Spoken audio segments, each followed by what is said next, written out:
À 16 000 km de la France, la Nouvelle-Calédonie forme un archipel dont l'île principale, appelée Grande Terre, est un immense territoire de découverte. Dans les plaines du sud, Patrick le stockman mène ses vaches brahmanes vers la meilleure herbe. Au centre culturel Djibaou, à Nouméa, Nicolas le plasticien célèbre les mythes et légendes kanaks. Dans le plus grand lagon du monde, Fanny la scientifique est aux petits soins avec les coraux. Dans les savanes à Niaouli de la côte ouest, Jean-Luc récolte les feuilles de cet arbre aux vertus essentielles. Sur les anciennes mines de nickel, la tribu de Kwawa aide à semer les graines de la revégétalisation. En province nord, à Bako, Erika et son équipe multigénérationnelle honorent le cricket féminin. Enfin, à Koumak, Stéphane est passé maître dans la sculpture du bois. Première étape de notre tour de Grande Terre, le sud, de l'île des Pins à Nouméa, en passant par les plaines de la Tontouta.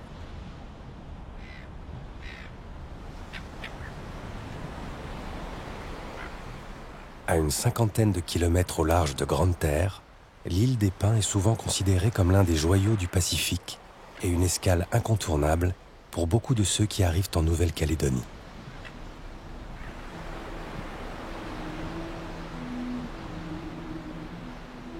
L'île forme l'extrémité sud de la grande barrière de corail calédonienne, émiettée à cet endroit en de nombreux petits récifs. À l'approche de Grande Terre, le paysage paradisiaque se fait plus rude. Les roches rouges du plateau ferrugineux de Yaté abritent une curiosité. La forêt noyée du parc de la Rivière Bleue, inondée lors de la construction d'un barrage.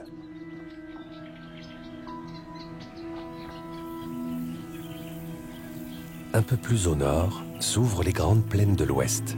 C'est le territoire des stockmen, les cow-boys de Nouvelle-Calédonie, héritiers de ces espaces immenses gagnés par les premiers colons de métropole. C'est la terre de Patrick. La valeur de cette terre, c'est ce qu'elle vous rapporte. C'est ce qu'elle vous rapporte vous. C'est par votre travail, votre sueur, le travail de vous, vos employés, vos femmes, vos gosses. Et elle nous le rend bien, elle nous le rend parce que elle nous donne de la bonne herbe qui nous fait faire de la bonne viande, quoi, et qui nous fait vivre.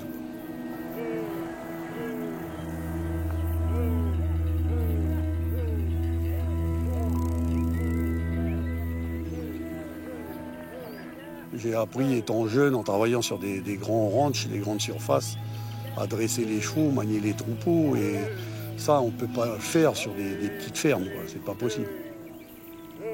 Et ça, notre métier, nous, on ne l'apprend pas à l'école.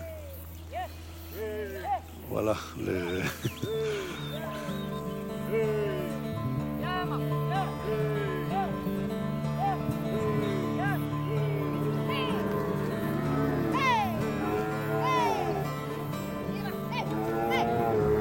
Moi, je pense qu'il vaut mieux amener les bêtes à l'herbe que le contraire, que d'emmener l'herbe aux bêtes.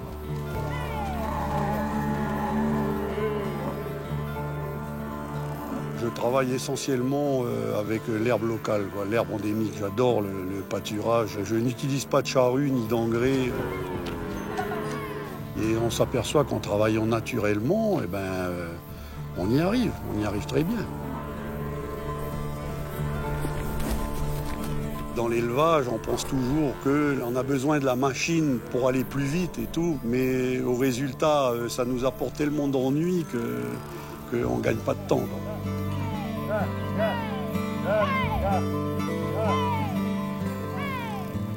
Nos vieux nous apprenaient que dans notre métier, travailler doucement, justement, c'est aller vite.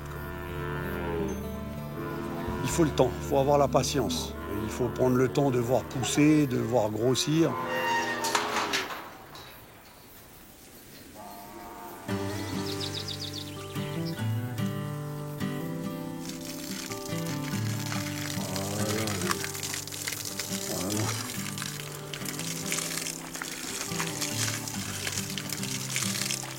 Pour nous, le cheval, c'est notre façon de vivre, quoi. Les chevaux, ils vivent jour et nuit avec le bétail dans les paddocks. Donc pour eux, l'approche est meilleure. On arrive plus sagement aux décrètes, on voit bien ce qui se passe. Le bétail reste tranquille. C'est beaucoup plus efficace à cheval. C'est de l'entretien, mais on a le plaisir à les entretenir parce que ils nous font gagner notre vie. Hein. Ouais. Sans cheval, ça serait difficile l'élevage.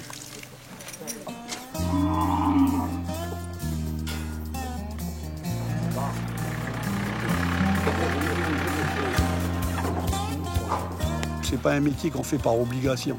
On est obligé de faire par passion. Bien sûr, c'est un métier rude, mais comme beaucoup de métiers. Mais comme tous les métiers, celui qui a la passion, ça passe. Et avec ça, on est obligé d'y arriver.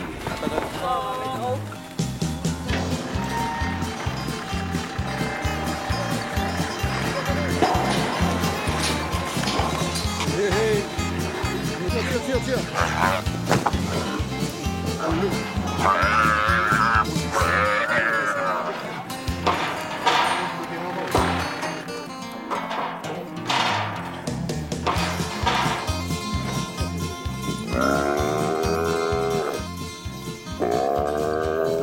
Dans l'élevage. On ne peut pas dire tiens, on a fait 10 heures de travail pour installer l'eau, puis si on ne l'a pas fait. Parce que tu te retrouves avec 200 têtes de bétail qui crèvent de soif. Va. Tu me dis, va ouvrir les portes, laissez-vous aller avec les mères. C'est surtout les mères. Elles les entendent gueuler depuis tout à l'heure, là, qui parlent que.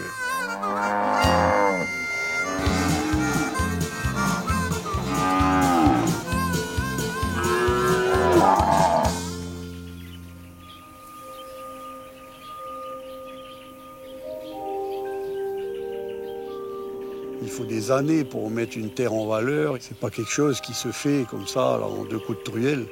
Et souvent, les éleveurs, c'est logique qu'ils veuillent qu'il y ait une descendance qui reprenne ça, quoi.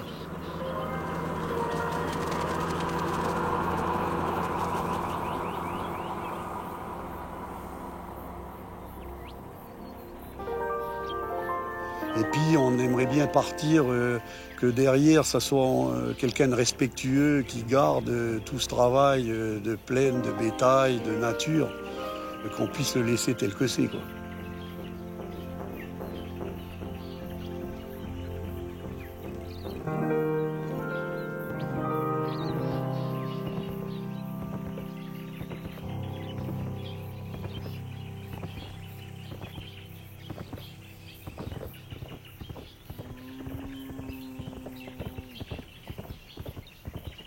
Au pied de la grande chaîne de montagnes qui parcourt l'île sur toute sa longueur, la province sud a sa capitale, Nouméa, centre économique et culturel de l'archipel.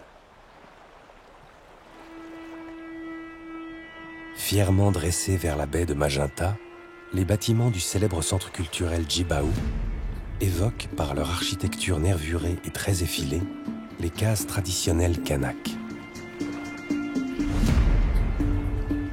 Réalisé par l'architecte du Centre Pompidou à Paris, Renzo Piano, le centre Djibaou est géré par l'Agence de développement de la culture kanak.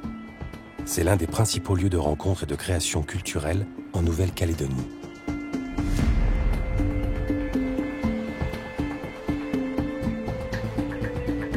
Paul, un jeune poète et performeur, y répète son spectacle « Écho », un travail sur l'oralité kanak.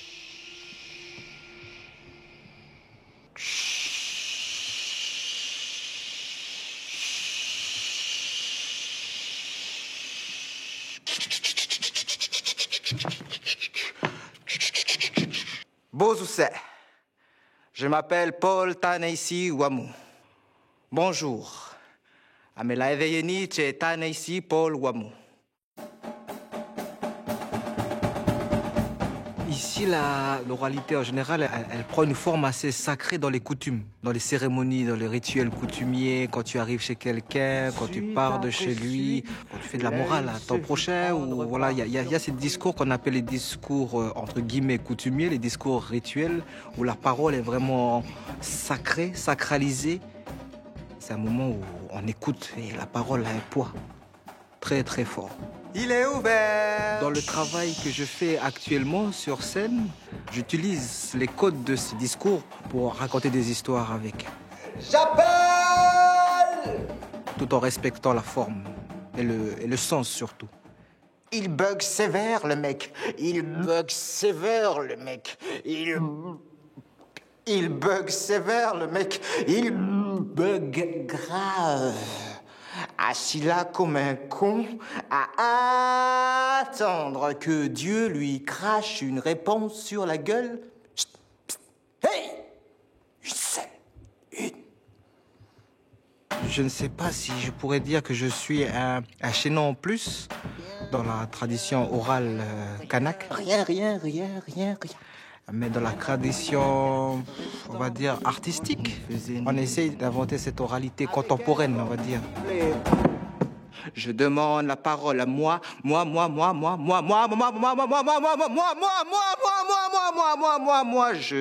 Je demande la parole. Ouais, je crois que c'est ça. Et puis, je demande la parole. L'autre d'un autre viendra. Je demande la parole. Se mettra debout. Je demande la parole. Et dira toujours, moi, je demande la parole. Pause.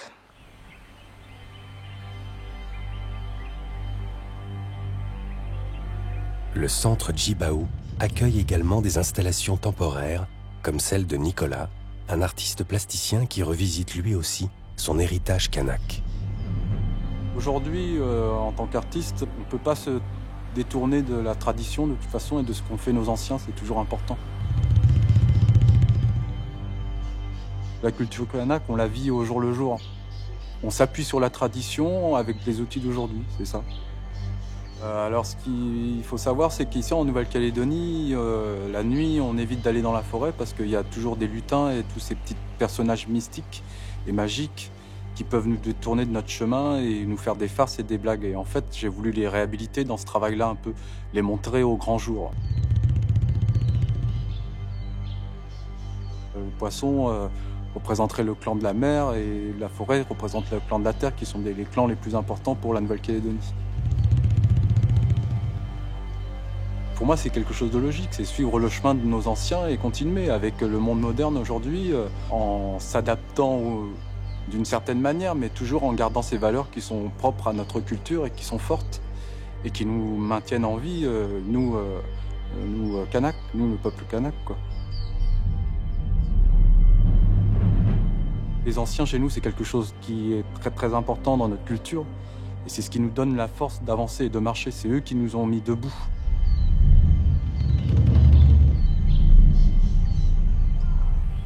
Eux, ils ont commencé à écrire les livres avec des phrases, etc. Et nous, on continue à écrire ce livre, justement. Et puis les petits jeunes qui vont arriver raconteront encore d'autres histoires au fur et à mesure. C'est ça qui fait que la culture kanak existe toujours et est toujours vivante. On ne peut pas dire que c'est pas du tout une culture morte, bien au contraire.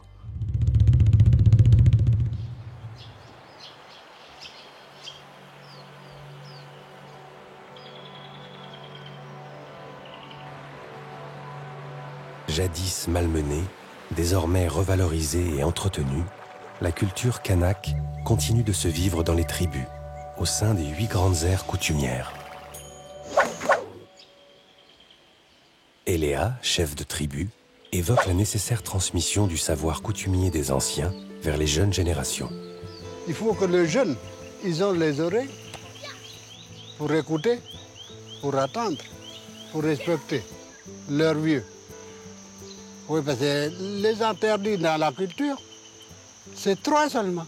3 dans la vie de kanak. Il y a des choses qu'il faut dire, il y a des choses qu'il ne faut jamais dire. Il y a des choses qu'il faut faire, il y a des choses qu'il ne faut jamais faire. Il y a des choses qu'il faut manger, puis il y a des choses qu'il ne faut jamais manger.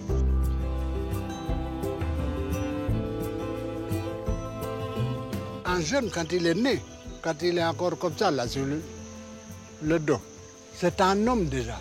Il est propriétaire d'une habitation, il est déjà propriétaire d'une plantation, il est propriétaire d'un tronc d'eau, d'une forêt, d'une montagne. Il y a tout ce qu'il faut à manger ici.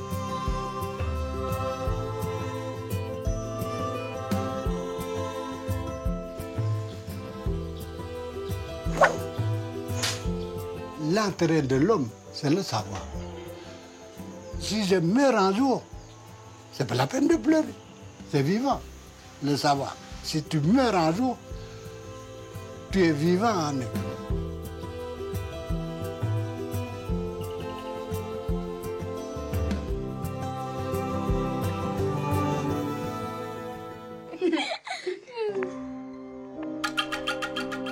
Comme beaucoup d'autres sociétés non occidentales, la société kanak ne conçoit son existence que dans sa perpétuation au travers des clans et des lignages. Dans cette perspective, l'entretien de la mémoire généalogique est donc fondamental. Une mémoire qu'Arthur, en l'absence d'écrit, transmet aux enfants de son clan en scandant le nom de tous les ancêtres.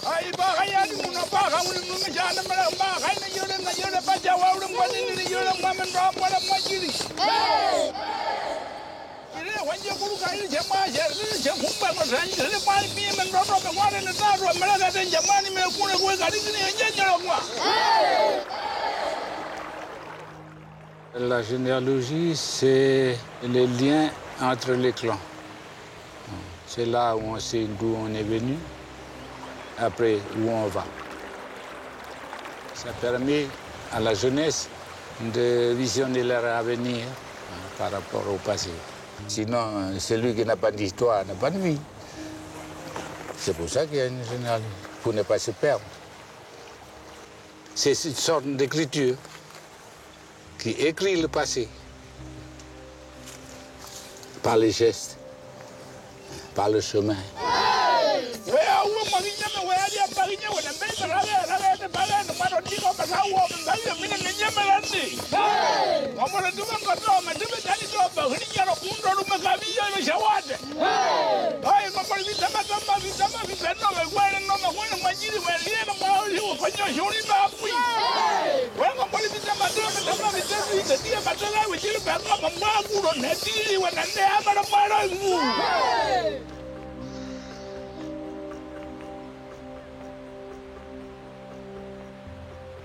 On n'est pas toujours tout seul. Il y a nos amis, nos familles. C'est pareil que la pyramide. Il y a toujours un balancier pour pouvoir naviguer dans la vie.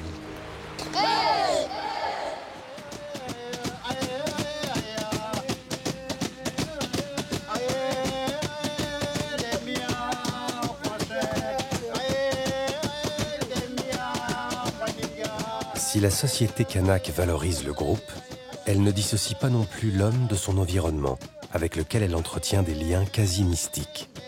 La terre est mère nourricière et source de toute humanité. Le lagon, s'il est le royaume des morts, conserve une importance vivrière capitale pour les communautés.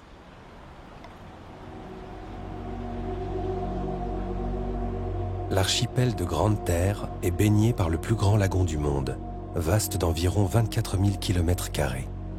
Ce lagon est fermé par une ceinture récifale de 1600 km, la plus longue formation corallienne après la grande barrière de corail australienne. Un écosystème à la richesse inouïe qu'étudient sans relâche les équipes de l'IRD, l'Institut de recherche et de développement dont Fanny fait partie. J'ai toujours voulu travailler dans la biologie marine. Je pense que ça vient de mon papa qui était passionné par le milieu marin et qui m'a transmis ça depuis que je suis toute petite.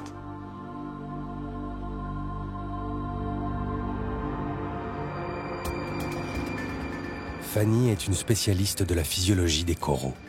Au large de Nouméa, elle plonge régulièrement vérifier la santé du grand récif aboré, confronté comme ses voisins à différents types de pollution. Dans les récifs coralliens de Nouvelle-Calédonie, il y a autour de 350 espèces de coraux, 1700 espèces de poissons et ça se retrouve nulle part ailleurs.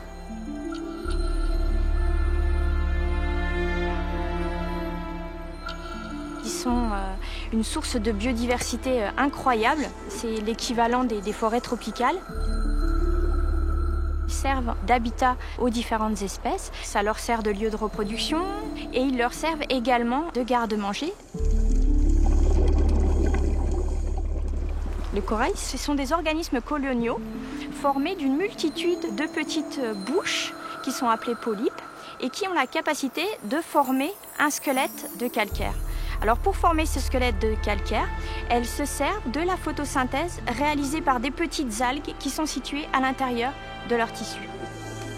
Pour ces relevés, Fanny utilise notamment un fluorimètre. Je mesure leur photosynthèse, leur taux de croissance.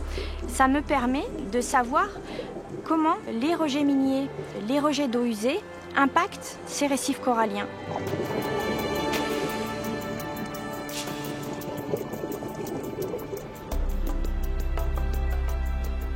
Les récifs coralliens de Nouvelle-Calédonie, on peut dire qu'ils sont plutôt en bonne santé par rapport aux autres récifs mondiaux.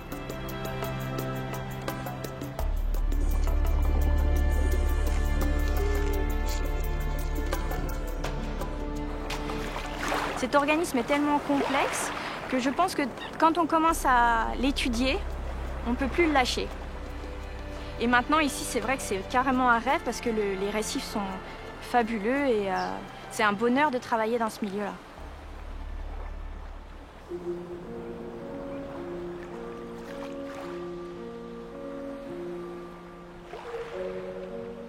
Aujourd'hui, on estime que la biodiversité marine calédonienne rassemble environ 15 000 espèces, mais tout laisse à penser qu'elle est bien plus élevée encore. L'espèce animale la plus emblématique du lagon est aussi la plus secrète, le dugong. Ce proche cousin du lamantin, très rare, fait l'objet d'une protection très stricte. Sa chasse est interdite depuis 1962 et seuls quelques prélèvements sont autorisés en province nord pour des événements coutumiers kanaks. Tout est fait pour préserver les 1000 à 2000 individus qui subsisteraient en Calédonie.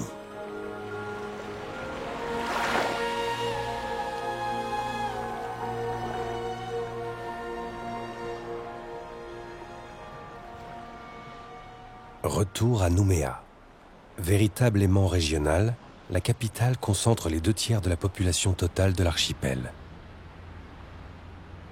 La ville s'étend sur une vaste presqu'île au relief accidenté et aux contours extrêmement découpés.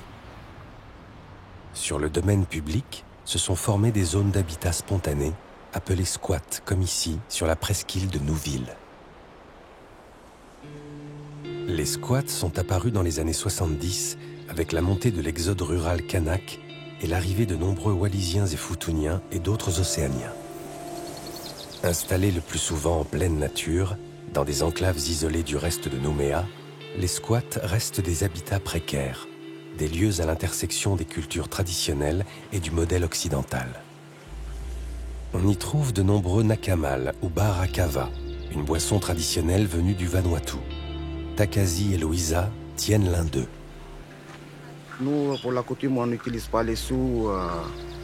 C'est que des produits naturels, des produits qui viennent de la terre.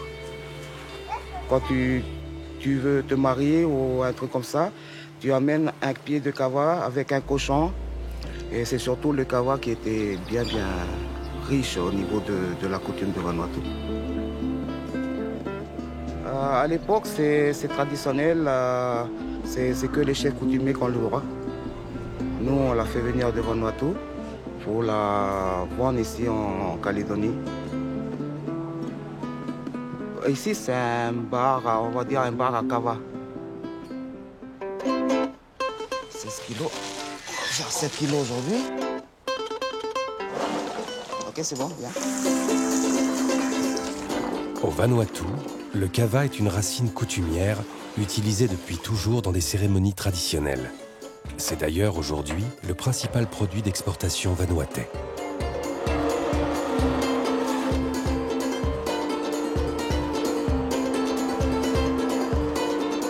Après avoir été rincé, puis avoir trempé pendant plusieurs heures dans l'eau claire, le kava est broyé à la machine et dilué dans l'eau.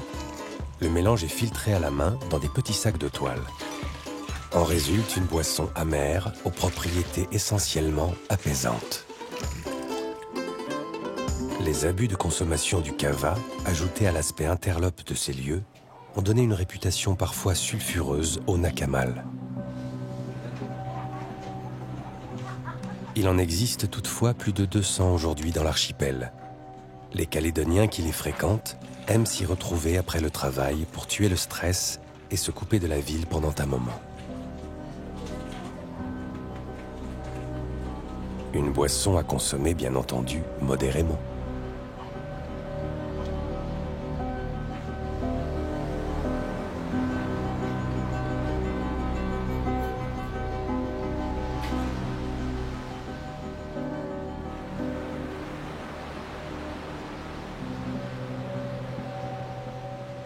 Nous quittons le sud de Grande Terre, direction le centre du Caillou, où d'une province à l'autre, nous découvrirons plusieurs grandes spécificités calédoniennes.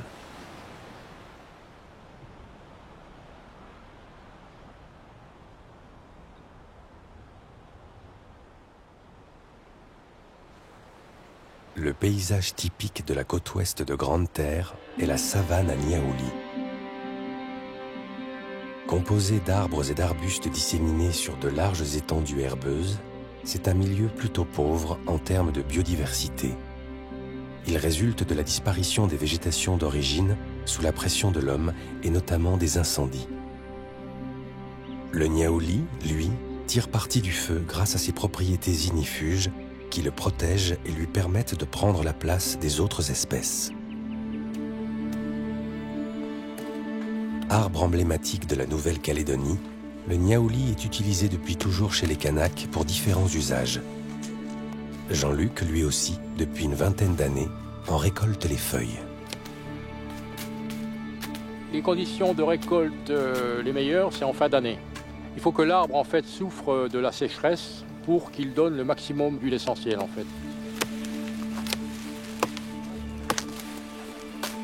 Mais sinon, la puissance de reproduction, elle est là. Dans chaque petite boule, il y a environ plus de 300 graines. Hein. Si je m'amuse à compter combien il y a de petites boules, là, vous avez 30 fois 300 graines. Hein, c'est énorme quand même, hein. Ça nous fait plus de 9000 graines. Hein, parce qu'avec le paquet de fleurs qu'il y a sur un petit arbre, ça nous fait quelques millions d'arbres sur un Niaouli. J'aurais dit qu'il fasse ça en cadence. Francis, t'as du retard. Hein. Alain, il a une branche d'avance sur toi. Farouche partisan du Niaouli, Jean-Luc regrette qu'il n'ait pas connu en Calédonie le même destin que celui du roi Nickel. Les deux activités de Niaouli et le nickel ont démarré à peu près en même temps, dans les années 1880. Et le Niaouli, lui, est toujours resté une exploitation artisanale, en fait, puisqu'on utilise des outils assez rudimentaires, un sabre d'abattis et choses comme ça pour récolter le végétal. Alors qu'on pourrait tout à fait envisager des cultures, des champs, et on pourrait donc récolter le végétal mécaniquement. Et ça nous permettrait d'avoir une production importante d'huile essentielle.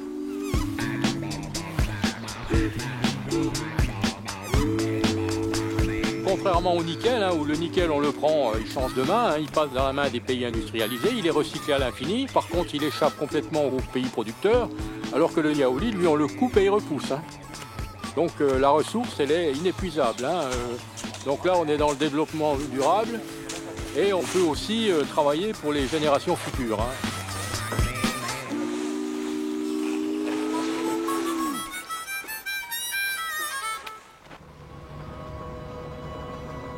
À la fin du XIXe siècle, les Français découvrent donc les multiples vertus thérapeutiques de l'huile de Niaouli. Le succès économique sera au rendez-vous entre les deux grandes guerres. Mais la chimie de synthèse des années 60 en sonna le glas. Depuis une vingtaine d'années, la demande est de nouveau en plein essor, émanant notamment du corps médical.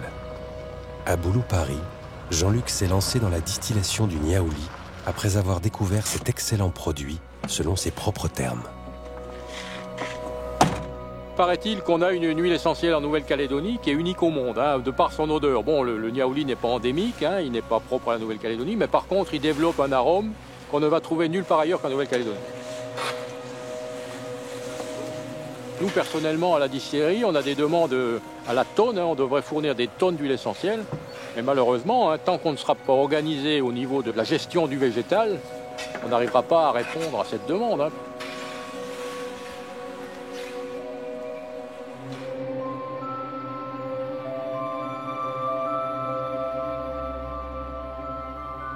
Comme je suis issu d'un milieu agricole, j'habitais une ferme un peu isolée dans la forêt.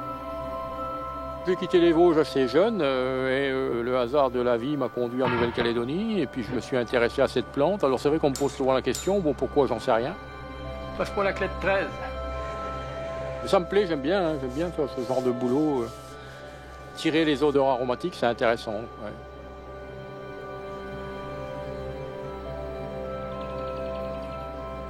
Aujourd'hui, Jean-Luc veut croire qu'une filière économiquement et écologiquement viable est possible sur son île. Le Niaouli a son image de marque, ça fait 120 ans qu'il existe. C'est toute une industrie à développer. Si on veut vraiment organiser cette filière, c'est un projet pays, quoi. C'est pas un petit artisan tout seul dans son coin qui peut y arriver. C'est pas possible. Hein.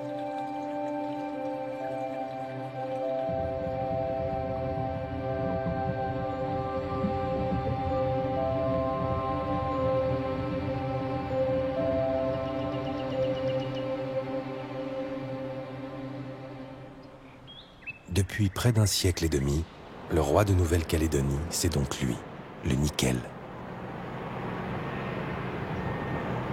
Pour assouvir leur soif d'or blanc, les compagnies minières ont arasé les sommets des montagnes, laissant des plaies béantes dans le paysage. Partout sur les massifs, les pelleteuses extraient sans relâche la latérite, une terre rouge pourtant faiblement chargée en nickel. Mais l'immensité des surfaces disponibles en grande terre assure l'avenir de son exploitation. 300 000 hectares, soit près de 20% du territoire, sont aujourd'hui des terrains miniers. La Nouvelle-Calédonie possède encore 10% des réserves mondiales et s'assure ainsi un revenu par habitant très élevé, le second de l'ère Pacifique, derrière l'Australie. Au-delà du seul aspect esthétique, l'exploitation du nickel a un coût environnemental énorme. Les pollutions sont hélas durables. Depuis les années 70, une prise de conscience a émergé et les compagnies financent des opérations de revégétalisation des anciens sites. Longtemps opposées à la destruction de leurs terres et laissées pour compte du boom économique, les tribus Kanak œuvrent à la réhabilitation du maquis minier, un écosystème aux essences très spécifiques dont elles collectent les graines en s'assurant ainsi un revenu. Nous, on essaie d'emmener notre pierre à l'édifice un peu par l'intermédiaire de ce geste-là. On essaie tout simplement de faire part à tous les gens. On n'essaie pas tout simplement de rester familialement. Et ça, on veut le partager au sein de la région. Qu'ils puissent aussi voir voilà, que c'est la démarche que nous sommes en train de faire.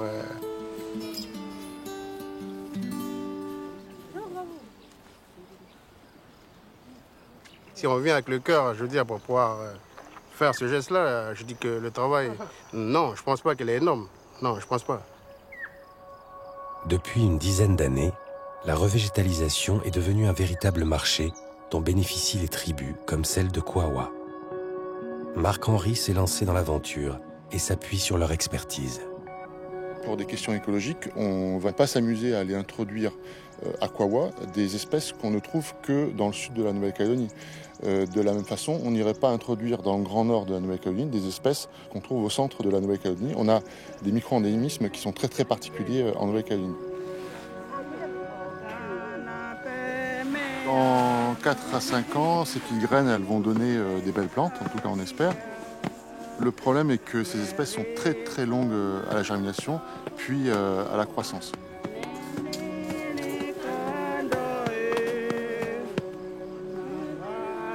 Par le biais d'une association, la tribu collecte et trie les graines pour Marc-Henri, qui la rémunère en retour. C'est un cycle vertueux. Il permet le maintien d'une agriculture rémunératrice dans les zones tribales et ainsi d'enrayer l'exode rural vers Nouméa.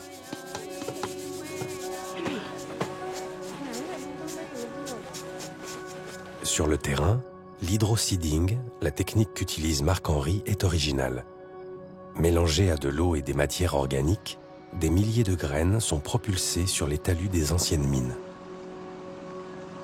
La revégétalisation n'en est qu'à ses débuts. Le chantier est immense et c'est un enjeu d'avenir pour la Nouvelle-Calédonie. Ce besoin en graines, il est énorme. On utilise environ 2500 graines par mètre carré. Tout ce que vous prélevez à l'état naturel, c'est autant de graines et d'espèces qui ne se régénéreront pas naturellement. Et du coup, l'avenir de la végétalisation des mines en Calédonie passe forcément par la production massive en champ d'espèces endémiques au Makindye, afin d'en récolter les graines. Chaque geste compte. Donc, comment nos enfants ne disent pas que demain après-demain que nos parents n'ont rien fait, non, voilà. Mais voilà.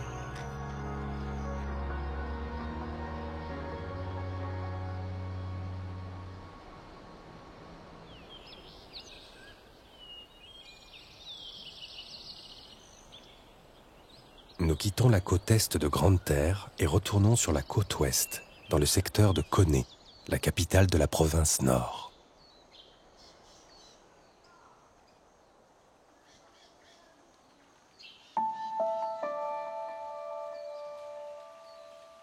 À quelques kilomètres de Koné, au bout d'une route forestière, se trouve la tribu de Bako.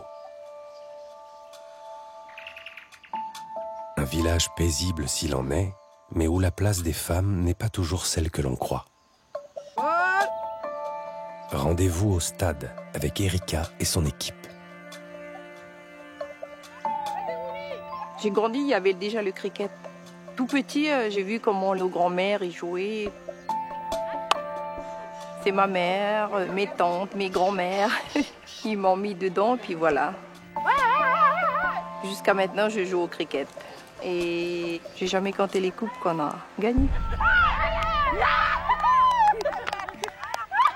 Les hommes, ils sont contents quand on gagne les coupes.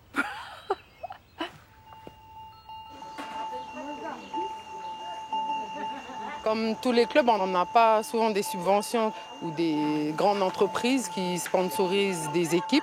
Ici, ça ne marche pas tellement encore, ça va plutôt sur le football. Et sinon, nous, pour le cricket, pour les finances, c'est surtout les repas. On fait des repas, des petits bingos, des petits lotos. Et c'est les sous récoltés, là, on achète du linge, des boules, là, les boules de cricket, là, c'est ça.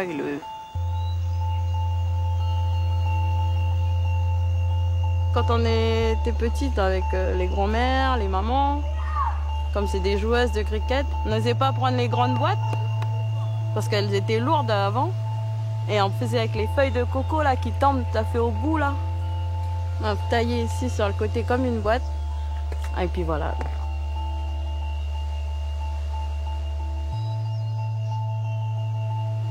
Depuis qu'on est dans la JS Bako, là, la couleur c'est rouge et blanc.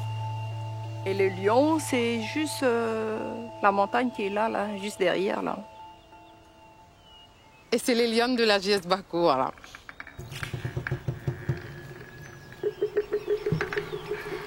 Quand on parle de cricket, on sait que le club, surtout la JS Bako, a un bon palmarès, quoi. Un palmarès qui remonte aux années 70 et qui fait de l'équipe de Bako la meilleure de la province Nord. La vingtaine de licenciés perpétue un héritage sportif féminin. En robe mission, cela va de soi. Le cricket est arrivé en Nouvelle-Calédonie au 19e siècle avec la religion protestantisme.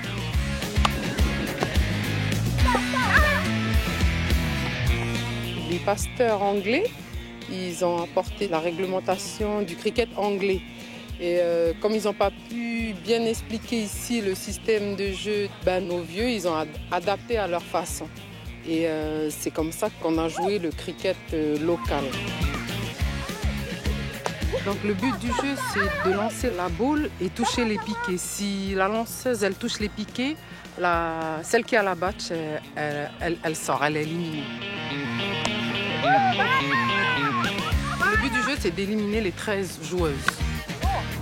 Et c'est un jeu quand même dangereux. Alors là, on a fait un mini.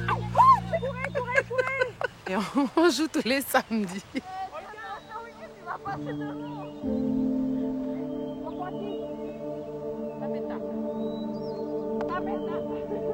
Les week-ends, on se retrouve. Ça permet aussi d'aller dans les autres tribus. Il y en a qui ne sont jamais sortis, par exemple, de Koné, de Bako. On rencontre aussi des équipes sur Nouméa. Sinon, on est parti au Vanuatu pour montrer aux Vanuatais comment on joue le cricket.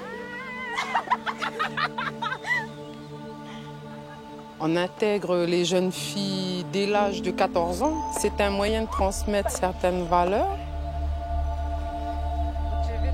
C'est le savoir, c'est le partage, c'est surtout le respect aussi. Nos anciens nous apportent beaucoup de savoir sur l'humilité et puis toujours respecter nos aînés. Et avec le cricket, c'est ça qu'on apprend à nos jeunes filles. Ça garde aussi l'équipe soudée. Comme ça, on peut avancer.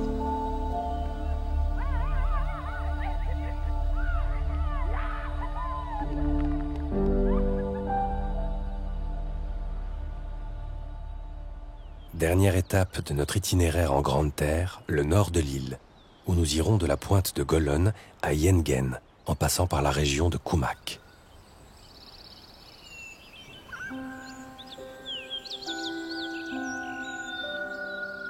Au nord de Koumak, l'ancien village minier de Tiebagi est un village fantôme. Abandonné en 1964, Tiebagi compta jusqu'à 1500 habitants au milieu des années 50, notamment de très nombreux Vietnamiens. Classé patrimoine calédonien en 2001, il a été en partie restauré par une association de sauvegarde soucieuse de préserver ce pan d'histoire locale.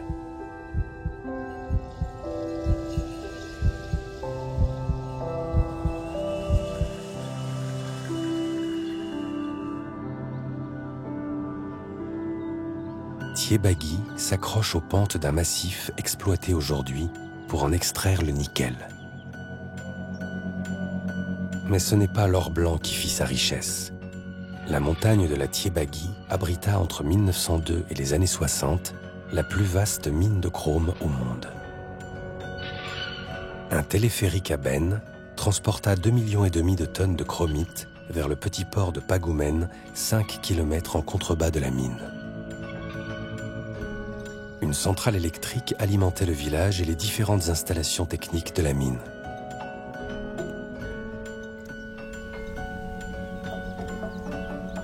Ouvert à la visite, le village fantôme convoque les souvenirs, souvent douloureux, d'une aventure qui en dit long sur la Nouvelle-Calédonie.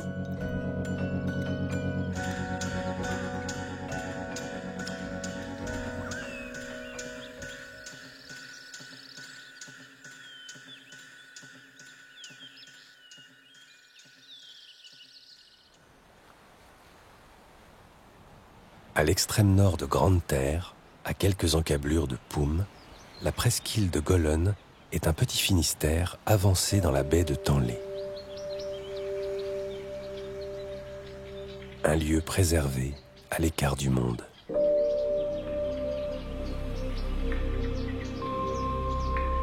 Au bord du lagon, la mangrove étend ses palétuviers.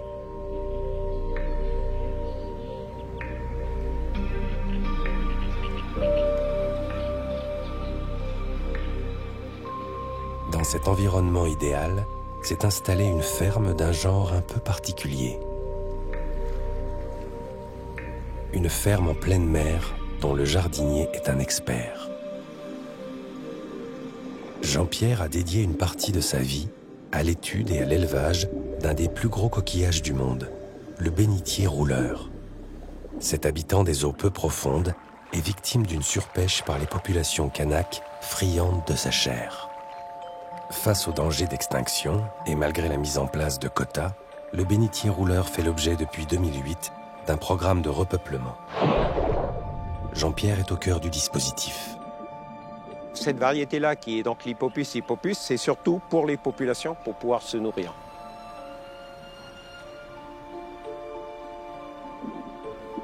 Le bénitier hippopus donc, est indispensable à l'environnement dans le milieu où il vit parmi les coraux. C'est un filtreur, il a besoin de remettre une eau donc plus claire, plus limpide. disons qu'il est vraiment un baromètre au niveau milieu marin, donc qui permet de voir l'évolution de la pollution. Il ne supporterait pas une pollution de nickel, par exemple. S'il venait à disparaître, donc automatiquement, il entraînerait la disparition d'autres variétés avec lui, telles que les coraux.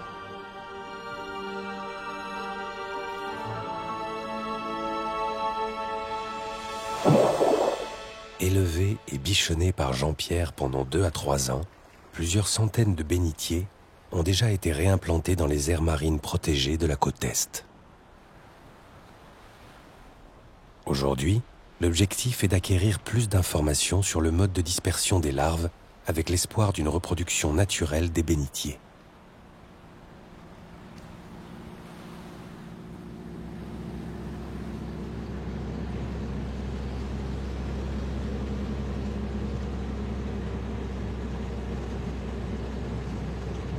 À l'entrée de la route transversale qui mène de la côte ouest à la côte est, près de Koumak, se trouve la tribu de Panouna.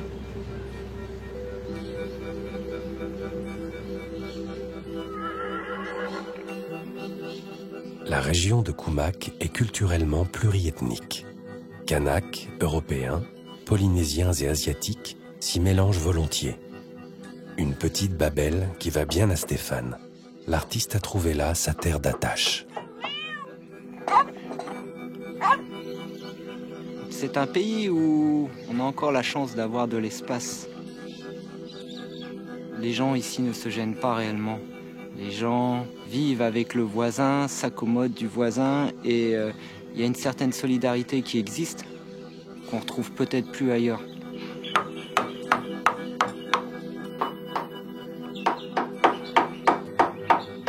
J'ai une chance énorme de vivre ici, quoi, dans cet espace de nature où la création, elle est partout. La création, elle est dans le regard des choses, dans le regard des gens. Tout est fait pour créer. Tout est fait pour s'en inspirer. Je pense que si j'avais été enfermé dans une pièce, dans une ville, la création serait moindre ou différente.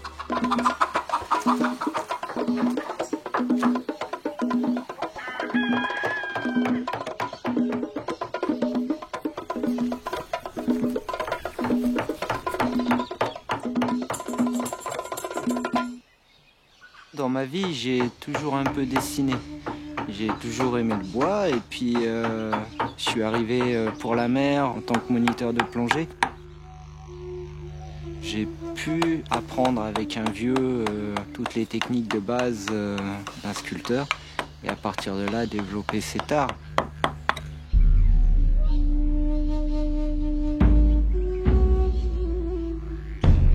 Le fait d'être en Nouvelle-Calédonie m'a donné ce choix parce que ici, la sculpture reste quand même dans un cadre traditionnel et le fait de vivre dans ce pays, on est obligé de rentrer à l'intérieur.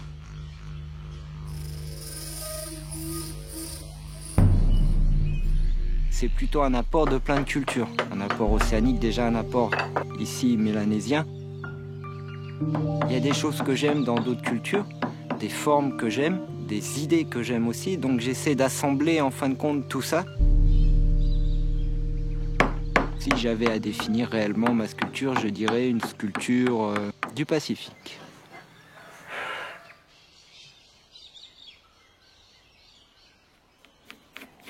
J'essaie d'exprimer ce que je pense, ce que je voudrais que les gens voient.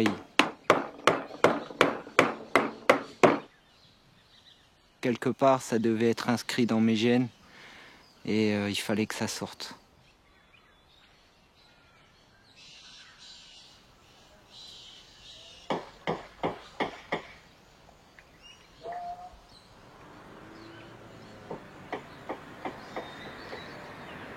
Au nord de l'île, passé d'ouest en est, c'est pénétrer le véritable cœur du pays kanak, à travers collines boisées et petites vallées encaissées. La chaîne centrale agit d'ailleurs comme une frontière entre deux zones climatiques distinctes, sec et aride à l'ouest, vert et luxuriant à l'est, où explose la végétation tropicale.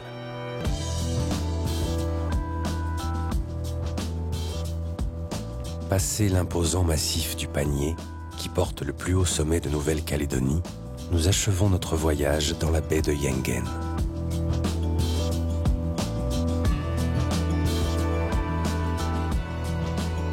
Au lieu de l'histoire et de la culture kanak, Yengen est fameuse pour ses exceptionnelles formations rocheuses.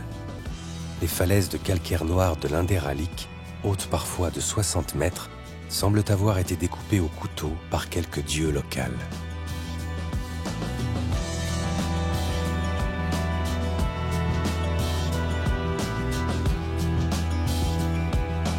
De toutes ces formations, la poule couveuse est la plus connue.